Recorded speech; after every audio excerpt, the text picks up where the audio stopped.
Number 9.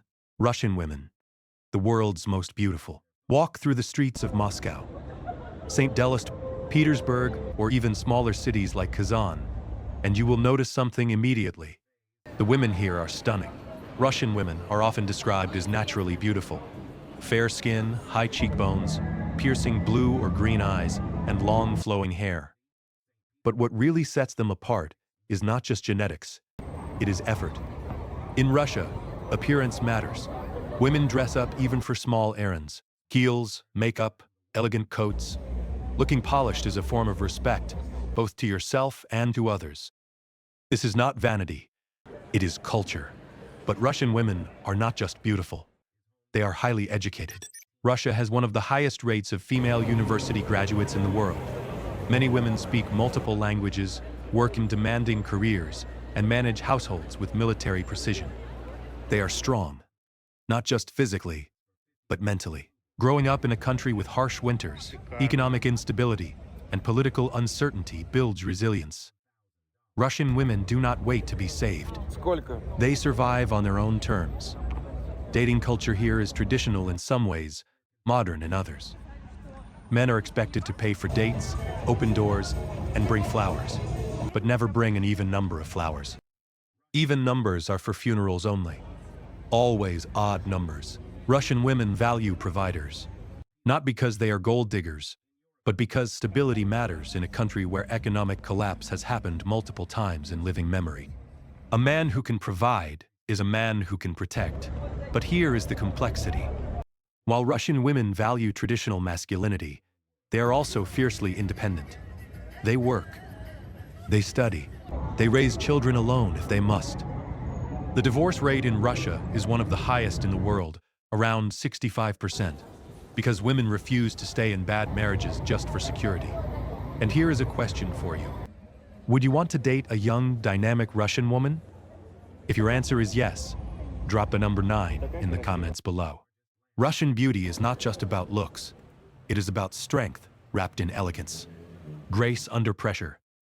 And that combination is what makes Russian women unforgettable. Number 10. Real life in Russia. Russia is not just a country.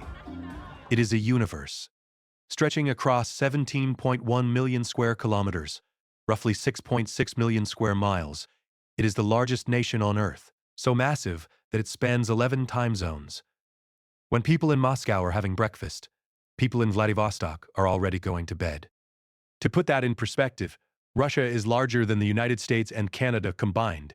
It borders 14 countries and touches 3 oceans, the Arctic, the Pacific, and the Atlantic, through the Baltic Sea. Yet despite all that land, only about 146 million people live here. That is less than half the population of the United States, spread across nearly twice the territory. Most of the population clusters in the western part, near Moscow and St. Petersburg. The rest of the country, especially Siberia and the Far East, remains stunningly empty. Entire regions where you can drive for hours without seeing a single person.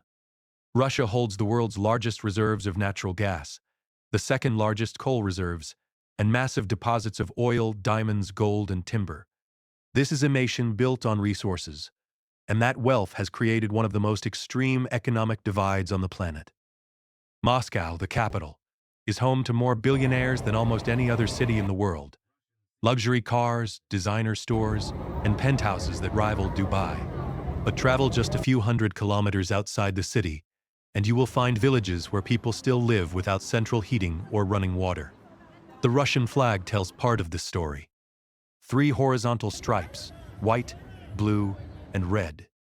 White represents nobility and frankness.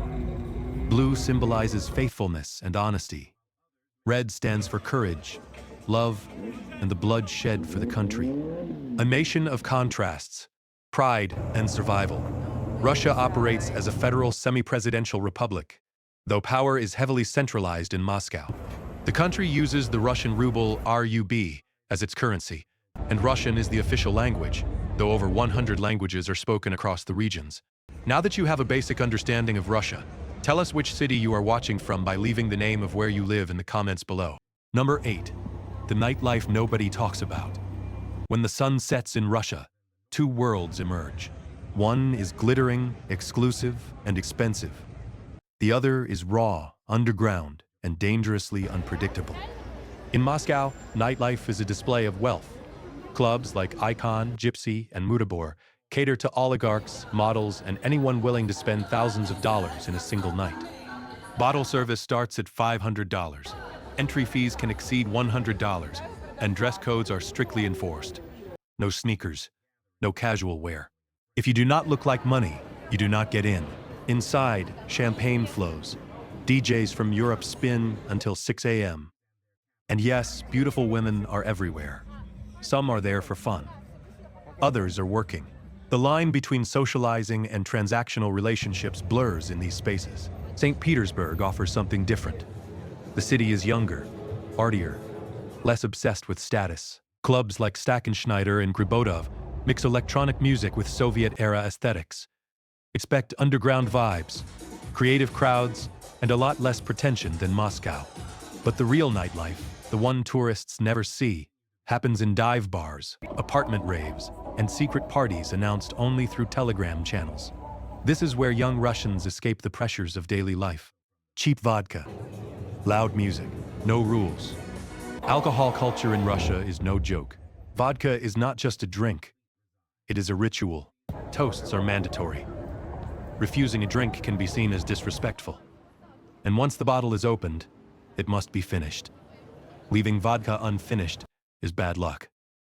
The darker side, Russia has one of the highest rates of alcohol-related deaths in the world. Binge drinking is normalized. Accidents, violence, and health problems tied to alcohol are daily realities. Then there is the gopnik culture. Young men in tracksuits, squatting on street corners, drinking beer, and blasting hard bass music. It started as a working-class street culture in the 1990s and became a meme worldwide. But in Russia, gopniks are real. And in some neighborhoods, they still control the streets. Russian nightlife is not for the faint of heart. It is extreme, expensive, or dangerous, elegant or chaotic, but it is never boring. Number 7, the apartment crisis. If you think housing is expensive where you live, wait until you see Russia. In Moscow, the average price per square meter is around $5,000 to $7,000 USD. A small one-bedroom apartment in a decent area can easily cost $300,000 to $500,000. And this is in a country where the average monthly salary is around $700 to $1,000 outside Moscow. Most Russians do not buy apartments. They inherit them. Soviet-era housing policies gave citizens free apartments, and those units have been passed down through generations. But that system is long gone. Now, young people face impossible choices. The most common living situation? Khrushchevka. Soviet-era apartment blocks built in the 1950s and 60s under Nikita Khrushchev. Small, cramped, poorly insulated, with paper-thin walls. A typical Khrushchevka apartment is 30 to 50 square meters, about 320 to 540 square feet, for an entire family. Then there are kommunalkas, communal apartments. In St. Petersburg especially, entire families live in single rooms within larger apartments, sharing kitchens and bathrooms with strangers. Privacy does not exist. Arguments over cleaning schedules and cooking times are constant. Imagine living with 3 other families you did not choose, in an apartment built 70 years ago, with a bathroom schedule posted on the wall. Meanwhile, oligarchs build palaces. Penthouses in Moscow City, Russia's business district, sell for tens of millions of dollars. Some feature helicopter pads, private pools, and views that stretch across the entire capital. The wealth gap is staggering. In the same city, you have people living in Soviet-era boxes and billionaires with gold-plated toilets. Outside Moscow and St. Petersburg, housing is cheaper but quality drops dramatically. In Siberian cities like Novosibirsk or Krasnoyarsk, you can rent a decent apartment for $200 to $400 per month. But winters hit minus 40 degrees Celsius, minus 40 Fahrenheit, and heating systems are old and unreliable. So yes, housing in Russia is either unaffordable or unlivable. There is rarely a middle ground. Number 6, food that shocks foreigners. Russian food is not about presentation. It is about survival, and some dishes will make you question everything you thought you knew about cuisine. Let's start with kolodets, also called student. This is meat jelly. This is meat jelly. Yes, jelly made from meat. Pork or chicken is boiled for hours until the collagen breaks down. Then the liquid is cooled until it solidifies into a wobbly, translucent mass. It is served cold with horseradish or mustard. The texture is slippery. The flavor is rich and meaty. And yes, it looks exactly like something you would not want to eat. But Russians love it, especially during holidays. Then there is salo, raw pig fat, sliced thin, salted, and eaten with bread and vodka. It is not cooked. It is pure white fat, sometimes with a strip of meat attached. Ukrainians and Russians both claim it as their own, and arguments about salo can get heated. To outsiders, it looks like eating a candle. To locals, it is a delicacy. Sour cream, or smetana, goes on everything. Soup, sour cream. Pasta, sour cream. Pancakes, sour cream. Salad? You guessed it, sour cream. Russians use it the way Americans use ketchup. It is non-negotiable. Pickled everything. Cucumbers, tomatoes, cabbage, mushrooms, garlic, even watermelon. If it exists, Russians will pickle it. Pickles are not a side dish. They are a way of life. During Soviet times, pickling was how families preserved food for brutal winters. The tradition stuck. Kvass is a fermented beverage made from rye bread.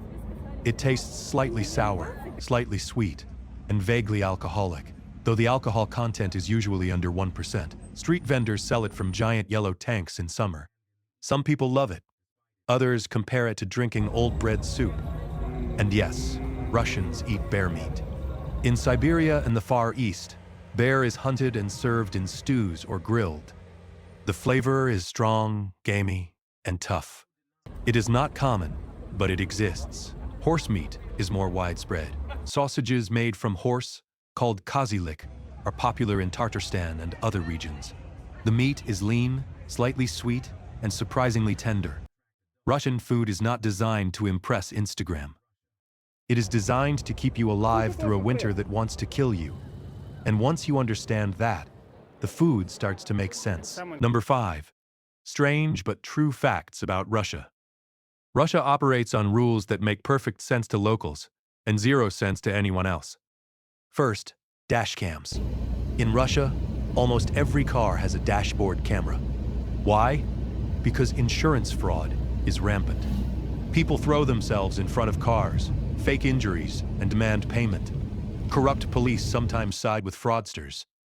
So Russians record everything. The result? Russia produces more viral car crash videos than any country on Earth.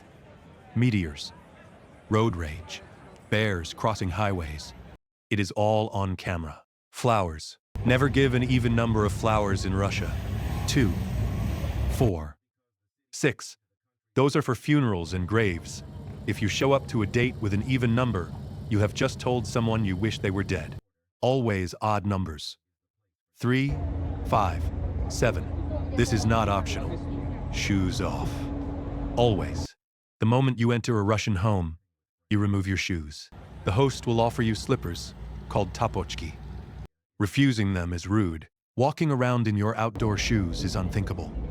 Russians consider the floor inside a home's sacred space. Streets are dirty. Homes are not. Sitting before a journey, before any long trip, Russians sit in silence for a moment. It is a superstition meant to confuse bad spirits and ensure safe travel. Even in modern Moscow, people still do this before flights or road trips. Drinking rituals. When Russians toast, everyone must make eye contact. Breaking eye contact during a toast brings 7 years of bad sex. Yes, really. And once a bottle of vodka is opened, it must be finished that night. Leaving it unfinished invites bad luck. Also, never place an empty bottle on the table. It symbolizes poverty. Empty bottles go on the floor. Always. Whistling indoors is forbidden. It is believed to whistle away money and good fortune. If you whistle inside a Russian home, someone will immediately tell you to stop. And finally, smiling at strangers is suspicious. In Russia, smiling without reason is seen as fake or even mocking. If you smile at a stranger on the street, they will assume you are laughing at them or mentally unstable. Serious faces are the default. Smiles are earned. Russia is a country where logic bends, traditions hold power, and survival instincts shape daily life. What seems strange to outsiders is just Tuesday for Russians. Number 4. The coldest places on Earth. Russia does not just have winter. It has winters that redefine what cold means. Yakutsk, the capital of the Sakha Republic in eastern Siberia, is the coldest city on Earth. In January, average temperatures drop to minus 40 degrees Celsius, minus 40 Fahrenheit. But that is just the average. On bad days, it hits minus 50 or even minus 60. At those temperatures, your breath freezes instantly. Eyelashes frost over. Exposed skin gets frostbite in under a minute. Cars must run 24 hours a day, because if the engine stops, it will never start again. Oymyakon, a rural village also in Sakha, holds the record for the coldest inhabited place on Earth. In 1924, temperatures dropped to minus 71.2 degrees Celsius. Even now, winter temperatures regularly hit minus 50. People live there. Children go to school. Life continues. How do they survive? Homes are built on stilts to prevent heat from melting the permafrost below. Windows are triple-paned. Heating systems run constantly. Food is stored outside because it freezes naturally. No refrigerators needed. People wear fur. Real fur. Reindeer, fox, and bear pelts. Synthetic materials do not work at minus 50. They crack and fail. Only natural fur keeps you alive. Even simple tasks become dangerous. Going to the bathroom outside can cause frostbite in places you do not want. Frostbite. Diesel fuel gels and becomes useless. Metal tools stick to your skin. Touching a frozen metal surface without gloves will rip your skin off. And yet, people joke about it. There is a Siberian saying, "There is no such thing as bad weather, only bad clothing." But cold is not just Siberia. Even in Moscow, winters regularly drop to minus 20 or minus 30 degrees Celsius, minus 4 to minus 22 Fahrenheit. St. Petersburg stays slightly warmer, but faces brutal winds off the Baltic Sea. Russia is a country that weaponizes winter. Napoleon learned that in 1812. Hitler learned it in 1941. And every Russian knows that winter is both enemy and protector. Cold is not a season in Russia. It is a test. And only the strong survive. Number 3. The real cost of living. Russia is two countries. One is Moscow. The other is everywhere else. In Moscow, life is expensive. A one-bedroom apartment in a central district rents for $1,000 to $2,000 per month. Groceries for one person cost 300 times to 500 times monthly. A meal at a mid-range restaurant runs 15 to 30 times. Coffee at a trendy cafe costs $5 to $7. If you want to live comfortably in Moscow, you need at least $2,500 to $3,500 per month. For a family, double that. But the average salary in Moscow is only around $1,500 to $2,000 per month. Most people are not living comfortably. They are surviving, sharing apartments, skipping meals, working 2 jobs. Now compare that to regional Russia. In cities like Novosibirsk, Yekaterinburg, or Kazan, rent for a decent apartment is $200 to $400 per month. Groceries cost $150 to $250. A restaurant meal is $5 to $10. Coffee is $2. You can live well on $800 to $1,200 per month in regional cities. The problem? Salaries are also lower. The average wage outside Moscow is $500 to $800 per month. Transportation is cheap everywhere. A metro ride in Moscow costs about 60 rubles, less than $1. Buses and trams are even cheaper. Long-distance trains are affordable, though slow. A train from Moscow to St. Petersburg, about 700 kilometers, costs $20 to $50, depending on class. Utilities are a mixed bag. Heating is subsidized by the government, so even in Siberia, heating costs are manageable, around $50 to $100 per month. Electricity and water add another $30 to $50. But here is the catch. Economic instability. The ruble fluctuates wildly. Sanctions have driven up prices on imported goods. Inflation eats savings. Many Russians do not trust banks and keep cash at home. Survival in Russia is not about how much you earn. It is about how well you adapt. So, with your current salary, do you think you could actually live comfortably here? Leave a yes or no in the comments below. Number 2. The oligarch lifestyle versus reality. Russia is home to some of the richest people on Earth and some of the poorest. As of 2025, Russia has over 100 billionaires. Most made their fortunes in oil, gas, metals, and banking during the chaotic 90s when state assets were privatized. Oligarchs bought entire industries for pennies on the dollar. Their wealth is staggering. Yachts worth $500 million. Private jets. Mansions in London, Monaco, and Dubai. Some own football clubs. Others own islands. In Moscow, oligarchs drive Rolls-Royces, Bentleys, and Lamborghinis. License plates that spell out words or repeat digits can sell for $100,000 or more. Wealth is not hidden. It is flaunted. But that is 0.01% of the population. For the other 99.9%, life is different. The average Russian earns around $700 to $1,000 per month. Pensioners survive on $200 to $300. In rural areas, some families live on less than $100 per month. Wealth inequality in Russia is among the highest in the world. The top 1% control more than 60% of the country's wealth. Meanwhile, millions live below the poverty line. This divide is visible everywhere. In Moscow, you see both. A billionaire's Maybach stuck in traffic next to a rusted Lada from the 1980s. A luxury boutique next to a kiosk selling cheap vodka and cigarettes. The oligarchs live in a different reality. Private security. Access to Western luxury goods despite sanctions. Children educated in Switzerland and the UK. Corruption shields them from laws that apply to everyone else.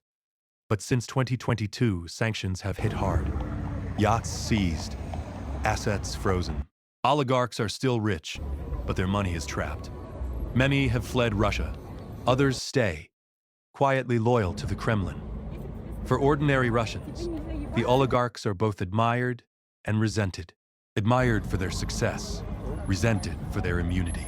Russia is a country where the rich get richer, the poor stay poor, and the middle class barely exists. Number 1. Why Russians are leaving or staying. Since 2022, an estimated 500,000 to 1 million Russians have left the country. This is one of the largest brain drain events in modern history. Who is leaving? Primarily young, educated professionals. IT workers, doctors, engineers, teachers, artists. People with skills and options. They are going to Georgia, Armenia, Turkey, Kazakhstan, Serbia, and the UAE. Places with visa-free or easy entry for Russians. Some plan to return someday. Others are gone for good. Why? Political climate, economic uncertainty, lack of freedom, limited opportunities, fear of conscription. The war in Ukraine accelerated this exodus, but the reasons run deeper. Young Russians feel trapped. High taxes, low salaries, corruption at every level. A legal system that favors the powerful. A government that does not listen. Social media, YouTube, and Telegram showed them what life could be elsewhere. And many decided to leave. But not everyone leaves. Millions stay. Why? Family. Deep cultural roots. Love of homeland. Some believe Russia will change. Others feel they have nowhere else to go. Older generations remember the Soviet collapse and survived. They believe they can survive this too. And for some, Russia is home. Flawed, difficult, but still home. There is also a quiet pride. Despite everything, Russians are resilient. They endure what would break other nations. Harsh winters, economic collapse, war, political turmoil. And they keep going. This is a country that defeated Napoleon and Hitler. A country that went from peasant farmers to space pioneers in 40 years. A country that has survived every attempt to destroy it. So yes, many are leaving, but millions are staying. Building businesses, raising families, creating art, living lives. Russia is not dying. It is transforming. What it becomes depends on the people who refuse to give up on it. And that wraps up our journey through Russia. If you enjoyed this video, don't forget to like, subscribe to the channel for more uncensored destinations, and turn on notifications so you won't miss the next one. Thanks for watching, and see you in the next video.